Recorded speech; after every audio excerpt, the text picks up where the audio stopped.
Hello, and welcome to episode 40 of the Bookcast. This is actually take 2 of episode 40 because here's a pro tip. When you record an episode, first do a test. If you have any doubt, do a test, see how it sounds. Number 2, it's important to have the microphone actually facing you in the right direction and set up correctly when you're recording a podcast, because the whole point is for people to be able to hear you and for it to not sound like you're speaking into a tin can from 6 feet away. So, take 2. Welcome to episode 40 of the Bookcast, my platform for sharing short fiction and updates on what I'm reading and writing. The Bookcast is hosted by me, D.L. White, an Atlanta-based author of romantic fiction featuring Black men and women. I am also a big fan of books and the writing-ass writers who write them, so this podcast is usually book-heavy with a smattering of writing updates from me. If you like this kind of thing and want to support it, I welcome you to do so. I won't turn it down. I don't have a Patreon, but you can buy me a coffee. Head to my support site at ko.fi.com/books by D.L. White and make a one-time or recurring gift to support me as an author or support this podcast. Mama has audiobooks she needs to record. Every little bit helps. If you are new here or a seasoned listener, a bibliophile, or just looking for a good read, I hope you'll enjoy today's show. I am so happy to have your ears for this time, and I'm excited to share my love of reading and writing books with you. Today I have a smorgasbord.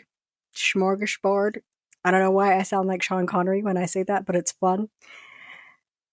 I have a few topics to chat about. I want to talk about what I read this week, what is on the list for this upcoming week. Both lists are very short, and progress on my work in progress. Elysium, a Black Diamond Novella. That's right. We have a name, people. We have a name. We don't have a cover yet. I think I'm going to buy a cover for this book because I want it to stand out. If it's going to be in the Black Diamond series, I had a cover designer for Beach Thing. I actually created the original cover, and then I had a designer like punch it up in a way that I can't with Canva. And she also did the cover for the Pearl, and so I definitely want them to match. So I'm probably going to do something professional, a little something professional for this one. I want this book to lead to the Pearl, so my goal is really just to get it done. So we'll talk about that a little bit later. Today is Saturday, April 29th. It is a sunny spring day in Atlanta. It's about 60 degrees. Fantastic. I have coffee and this mic. I'm ready to dig in. Again, since I have my coffee here, that's good. Since I have my coffee here and I am sitting in front of my NSYNC bobbleheads and my NSYNC, what do they call them? Funko Pops and all of my NSYNC memorabilia. I have like a little dedicated corner in my bedroom. Happy it's going to be May Day. That's actually April 30th, but I am not recording tomorrow, and so you get it on April 29th. Y'all know, as an NSYNC super fan, it's a very important day. This is basically like high holy days in NSYNC fandom. Like March is very important. No Strings Attached. NSYNC, which is their debut, and No Strings Attached, which is their sophomore album, both dropped in March. And then we have in April, It's Going to Be May Day, which is April 30th. And then May 4th is Lance's birthday. So this is like high holy days in NSYNC fandom. This group and this music, it's pure serotonin to me. So it is just that, the fans don't have much to hold on to. And so we'll take it. So I have my coffee. We begin, as always, with the book report because I am a bookhead. I'm still way ahead on my Goodreads challenge. I'm clicking over to check it. I am at 53 books completed. My goal is 100. I usually like to see how fast I hit 100 and then how far above 100 I can get. And at this rate, I'm probably going to hit 100 sometime in the fall, which is fantastic. I am 21 books ahead of schedule. I think I was about that far ahead last week, and I have started to slow down a bit on the reading because I am concentrating some time on writing, which is great. I am not a person that cannot read while I'm writing, but I do want to dedicate some of that time that I spend on reading to actually writing.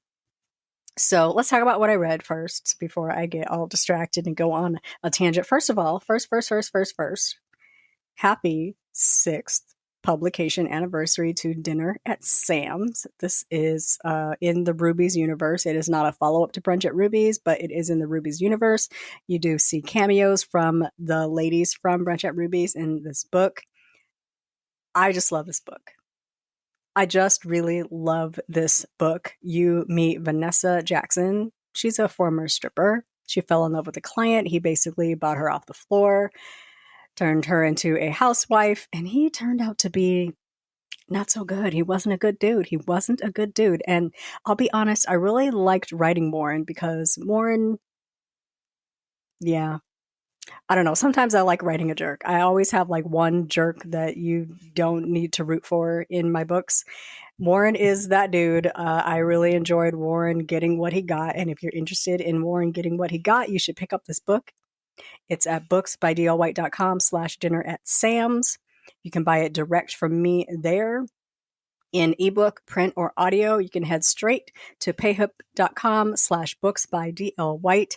You can buy my books direct there in ebook, print, or audio. If you buy it print, I will sign the book and send you a little bit of swag, whatever I happen to have hanging around, which right now is some pens, but I don't sell them anywhere. You can only get them if you order a book direct from me. A little something special.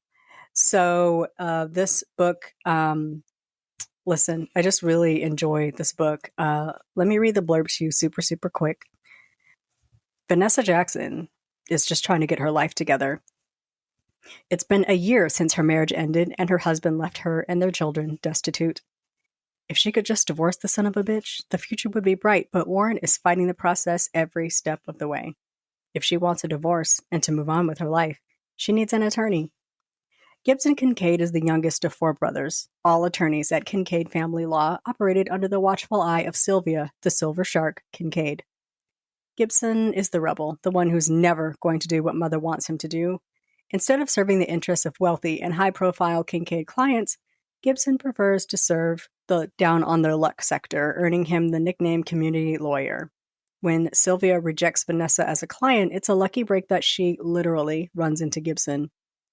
The attraction between them is immediate, smoldering, mutual, and distracting.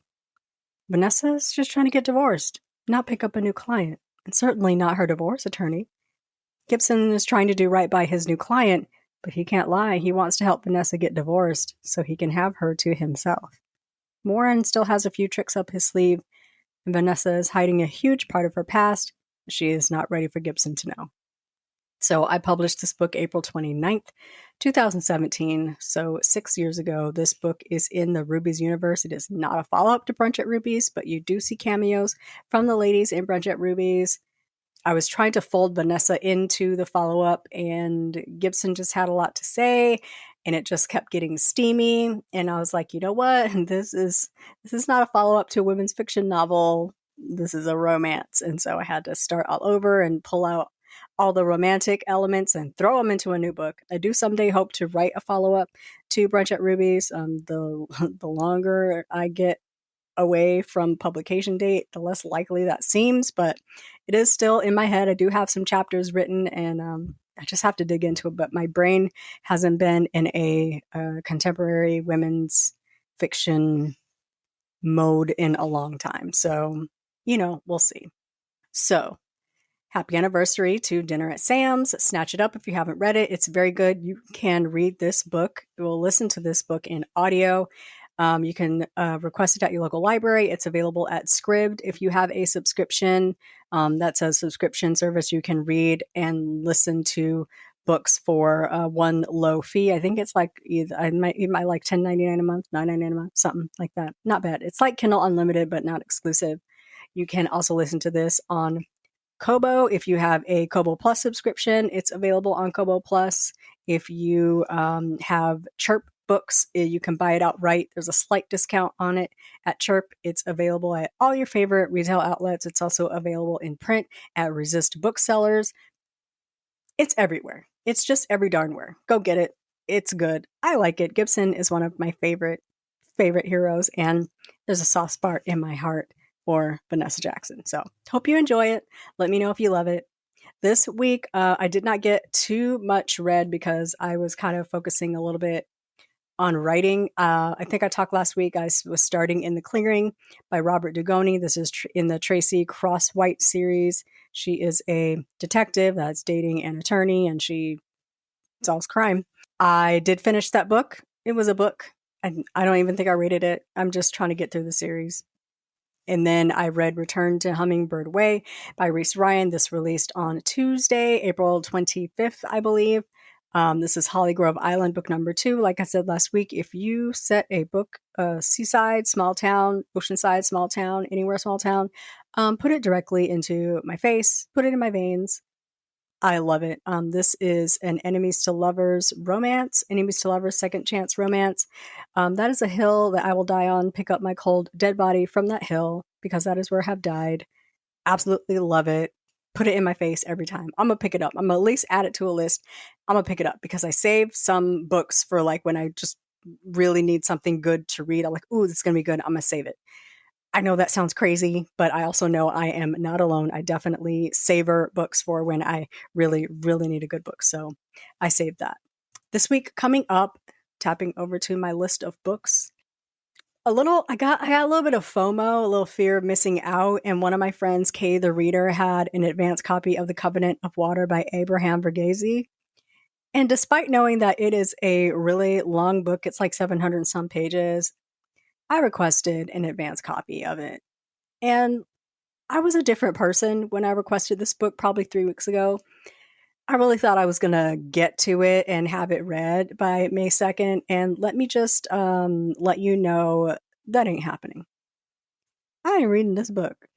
I am going to read it. I am not going to read it by May 2nd. I'm definitely waiting for the audio to pop.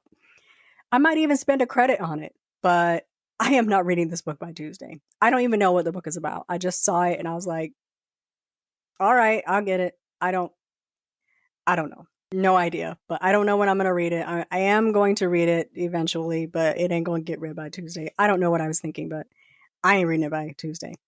I am rereading Hey Auntie by Jsin Graham, who is a talented indie author. Hey Auntie came out in 2021. It is the book that comes before Say What You Mean that just came out April 28th. That's a new release. It's Hey Auntie number 2. I wanted to reread Hey Auntie because it's been a minute since I read it and I wanted to be familiar with the players. Y'all, this book is steamy. Good Lord. Jsin Graham, you need to go to your room and write another book ASAP. I know you just published a book, but I'm always going to be yelling at you about publishing a book. I need more books from you, sir. Hey Auntie, I am actually almost done with my reread. I'm at 90%. It's so good. And then I'm going to read Say What You Mean, which is the follow-up to that book.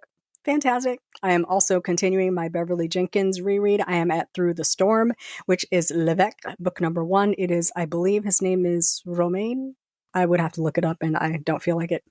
L'évêque and Sable Fontaine. And if you have read Forbidden, which is Ryan and Edie, Sable is Ryan Fontaine's little sister. Yeah. So we begin to meet the Fontaines and the L'évêques. I'm very excited about this. She just happened up on Harriet Tubman, who's called Arminta in this book, just randomly, which is fun. I always learn so many things from a historical fiction novel. I love it. I love that part of it. So learning a lot from Through the Storm. And then The Lie Maker by Linwood Barclay comes out the week after next, May 16th or whatever that Tuesday is. Linwood Barclay is a thriller writer. I think he has some young adult novels that I haven't read. Everything else, all of his adult fiction novels, I have read every book that he has released. Some of them are fantastic. Some of them are a book. I've read them all. Very, very much excited for The Lie Maker. And then Stacey Abrams has a follow-up to While Justice Sleeps called Rogue Justice. This one comes out at the end of May, I think May 25th or whatever that Tuesday is. I refuse to look at a calendar right now because I would get distracted, but Stacey Abrams. I liked While Justice Sleeps. It wasn't like my favorite book or anything. It didn't blow me out of the water. It was a book.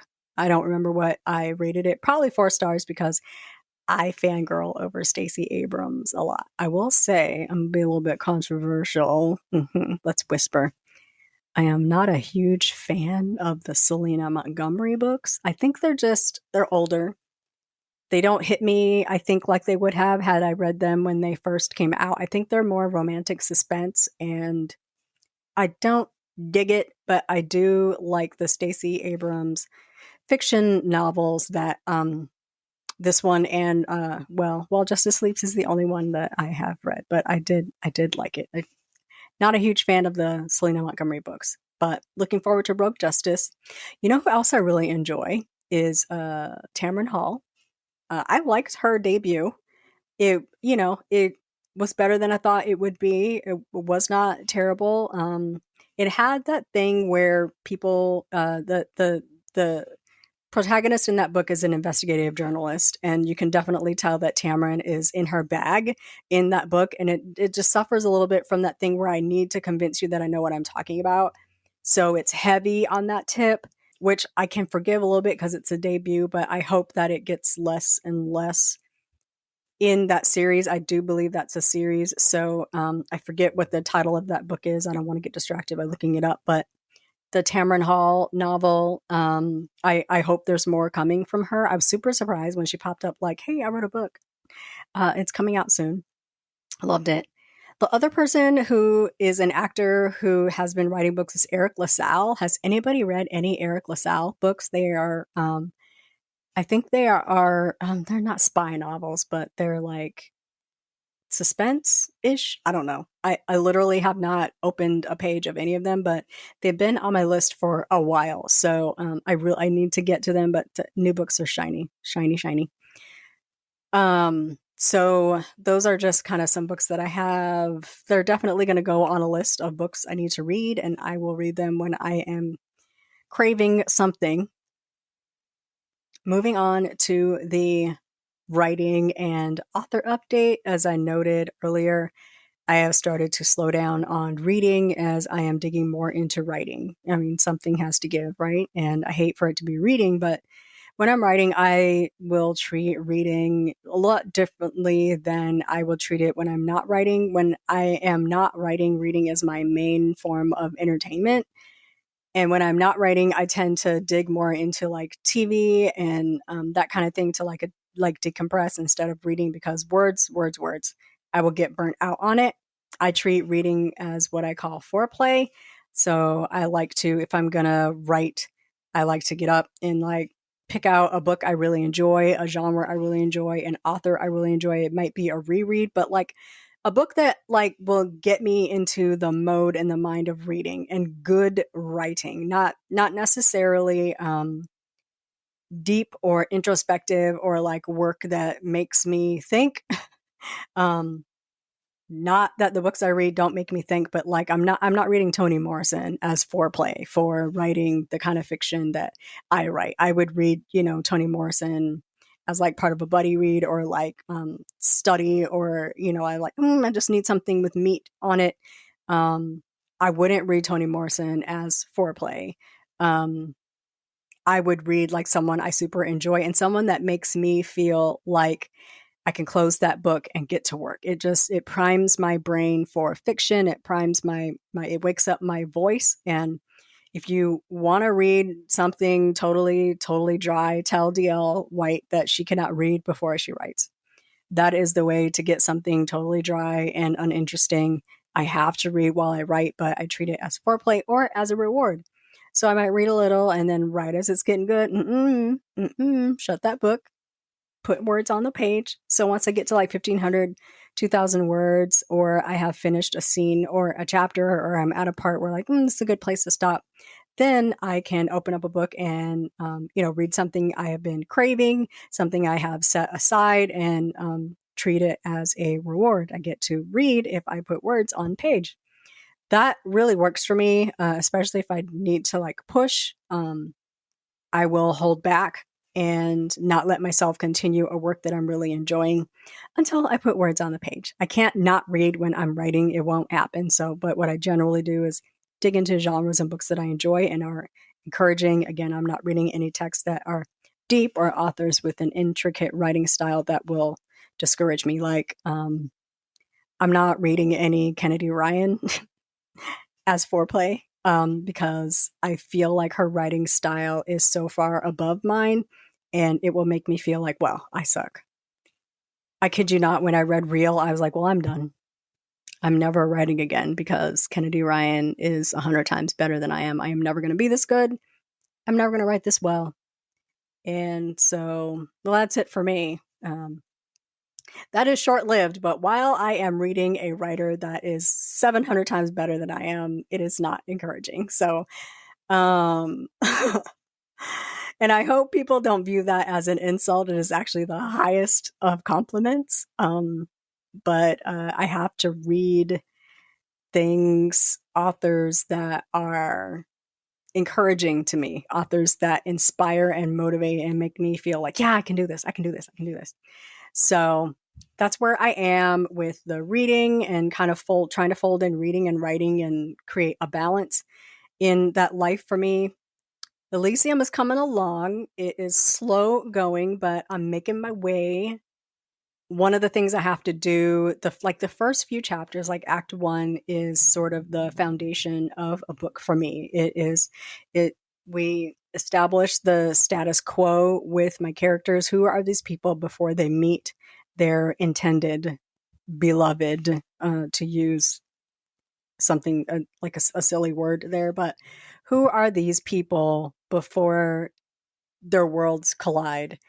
And I need to work at least the first 3 or 4 chapters. I have to work and work and work them and mold and develop and revise and layer and whip them up until they're at a point where they are near perfect before I can move on to Act 2.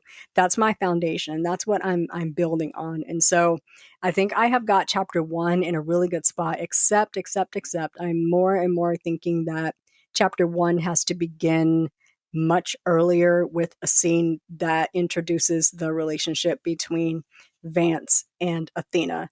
They only know each other online right now, and I feel like I have to set the scene for this relationship so much earlier than I do. And I don't know if that needs to be a prologue. I don't know if that needs to be chapter 1. I'm not sure, but I definitely need to add something before the starting point where I've decided this book begins. It might begin much earlier than I placed it. And sometimes I try to begin a book later so that I don't get caught up in doing info dump and a lot of backstory. If this is a novella, I have to jump in the middle and find my way out. Otherwise, it's going to be 97,000 words. And I am not writing a big book. This is a novella. We're 60K is my cap. So kind of, working within those parameters. I have Athena down pretty good. I'm working on Vance, and a thing that I need to do to make these characters real and 3D and fully formed is I need to know what they look like, what they sound like, what they like, where they live, what they wear, what they drive, what they read. I do that through Pinterest. So I have begun to set up my Pinterest board for Elysium. If you go to, this is the only thing I use Pinterest for. I go to pinterest.com/author DL White. I have Pinterest boards for a lot of my books. I think I have Hey Lever, Never List, A Thin Line. I thought I had one for Beach Thing, but I didn't see it. I'll have to dig. But I have started one for Elysium. And if you're interested in who I am visualizing in my head for these characters, they're not these characters exact, but in the theme of, in the realm of, in the mode of these characters, take a look if you're interested. I have also started to map out my setting. Elysium is the Pearl to me is a luxury hotel with different towers, and every tower has a theme or a purpose or a name. And Elysium is a tower at the Pearl Hotel. And so Elysium is like the luxury upscale tower that has a spa and an entertainment complex and a swim up bar, and it's on the beach. And I'm really like still putting, all of that together. That is where I am sending my characters in this story, and it is going to lead me to writing about the Pearl in the next Black Diamond book. So hopefully I'm not spilling too much information. I can't be, because I haven't finished the story in my head. Again, I'm a discovery writer, so lots of things are coming out as I write. I have been working on Athena for the last few weeks, and now I'm working on Vance and pulling up his backstory. Vance is divorced. He lives in Austin, Texas. He's just kind of in a mood where he wants to begin the second chapter of his life. He is ready to find someone to spend that second chapter with. Athena, I believe, was never married, but was in a long-term relationship that ended a few years ago. And that's when she decided to become a contract nurse. And now she travels the country and works, 12 to 16 week stints in a different hospital. And she just decided she needed to kind of break away and leave her hometown, which is, I think I have set her hometown as Greenville, South Carolina. I got a couple of pals that live there, so hopefully they are happy to hear that. And so feel free to pop up any inside info if you would like me to include it in this book. But she won't be home for very long.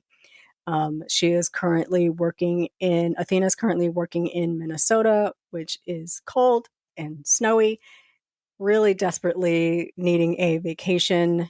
And she knows Vance. They only know each other online. And Vance is like, hey, let's meet. I got a great idea. Let me fly you out, girl. And so that's kind of where we are right now in the story. So still putting that together, working with my Pinterest. I need something to describe. I need something to visualize. I'm a visual person. I have to do it. I have to see it. I have to jump in the middle and get lost and then work my way out of it in order to really immerse myself in it. I'm already in this spot where I feel like I'm overwhelmed with the story that I want to tell. And I'm like, I don't know, man. I don't know. I don't know if I can do this. I don't know if this is going to work out, but I feel this way with every book, and every book turns out fine, but I'm really challenging myself to not rush through it. It's done when it's done and not a minute sooner. If it comes out in June, okay. If it comes out in August, okay. If it doesn't come till October, whatever. This is a thing I do because I feel like I have to do it and I have stories to tell. I don't live off of writing income at all. And so I am just trying to get down to enjoying writing it, enjoying discovering the story, enjoying bringing the story to people and pushing myself, my talents, my skills, my storytelling prowess into bringing a good book. I want this book to be better than Hey Lover. I want this book to be better than Beach Thing. I want this book to be better than the books that I have been, putting out, and I want to show growth. And I think I can do that. So, but I have to take my time. And we are rolling into the summer season at work. The executives and the partners that we work with don't really like to come together for big meetings in the summer. And so I have a little bit of slush time to where it's not going to be so busy, and I don't have back-to-back meetings that I have to plan, put together, and put a lot of brain power behind. So this is a perfect time, really a perfect time to dig into a new book. So I am excited. That is where I am with Elysium. Hopefully I will have, more of a progress update as we go on. Let me know if you have any questions about process, about character creation, about putting together a book, about, what I'm visualizing as I'm writing this book, putting things together from start to finish. You're really seeing the process of writing this book from the ground up. That's where I'm at. I'm using an app called Dabble Writer. It's cloud based. It's like Scrivener, but it's cloud based. It's like Scrivener if you strip it all the way down. I really, really enjoy Dabble Writer because it's in the cloud, so I can pick it up on my iPad. I can use my phone if I want to, but I don't because I hate working on my phone. I can, pull it up at any computer that I'm on. I just log into Dabble and start to write. So that's what I'm using there. And of course, I'm using Pinterest. And that's kind of it right now. I'm a very simple girl when it comes to writing, but all of the other, elements come through when I'm done writing, when I'm going to edit and then publish. Can't think of anything else I really want to share.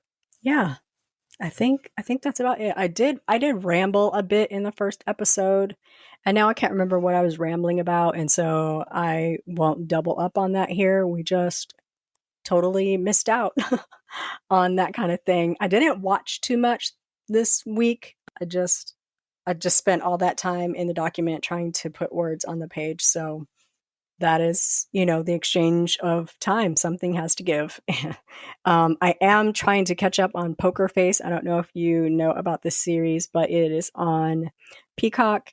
Stars Benjamin Bratt, the handsome, awesome Benjamin Bratt. This is a really good series. I believe the first few episodes were directed by Rian Johnson. I think that's his name. I don't know. Can't remember. I don't know if that man's name is, but it is a very good series. It's very clever. It is a girl that kind of accidentally solves crimes. She is brilliant. And Benjamin Bratt actually plays a bad guy. And he's not in every episode, but she's actually running from him. And so you feel his presence in every episode, even if he doesn't show up. I just got through episode 4 and he shows back up. And I was like, oh, he's there. Oh, girl, run, girl, run. So I am, working on that one. Of course, I am always watching documentaries on Alzheimer's and dementia.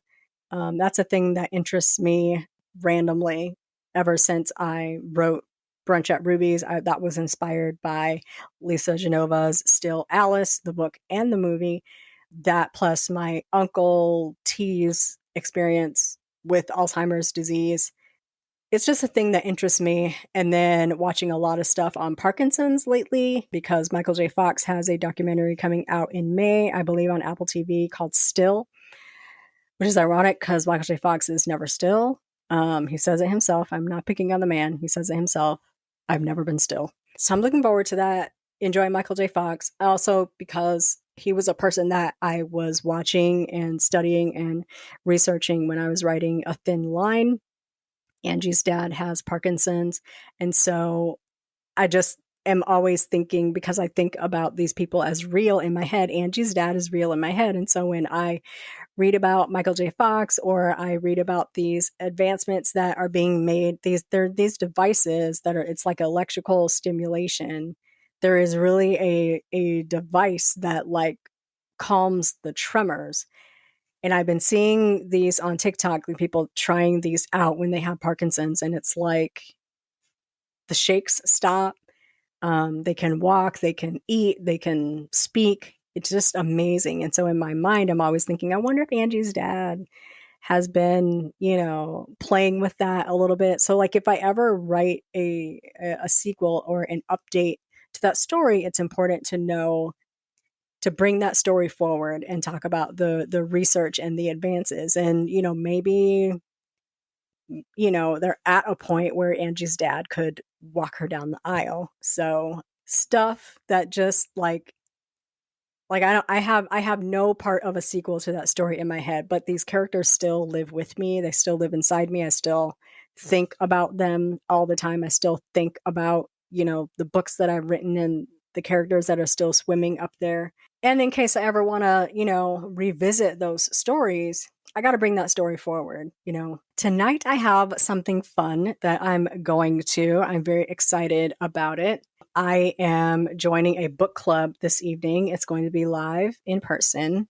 We are talking about Brunch at Ruby's, and the book club leader hired a chef to cook brunch for us. So we're having brunch for dinner. We'll talk about the book. It's going to be fun. I'll try to take some pictures and really like breathe in the experience. And then next week I can talk about how that turned out. I am very excited. This is something I wanted to do when I launched the book, but I was too scared that nobody would show up. So I never did it. But here we are 8 years later. I am still so thrilled and touched that people like this book. They like my girls. They love these ladies. They like the story. They really resonate with it and with the characters. This is a book of my heart. And so I always really love when people enjoy Brunch at Ruby's and then move on to the books thereafter.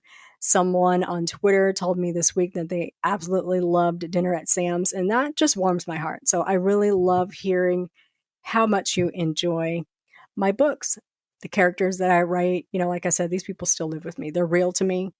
They're inside my head. So thank you so much for reading and for enjoying them. That brings us to the end of today's episode. Take 2. Lord, cross your fingers and let's just pray this works out. I did do a test and it sounded fine, but we'll see. Thank you for joining me for another episode of the Bookcast. I will be back next week with a reading update and a writing update. Please enjoy this weekend. Have a superlative week, and we'll chat again next weekend. Bye-bye.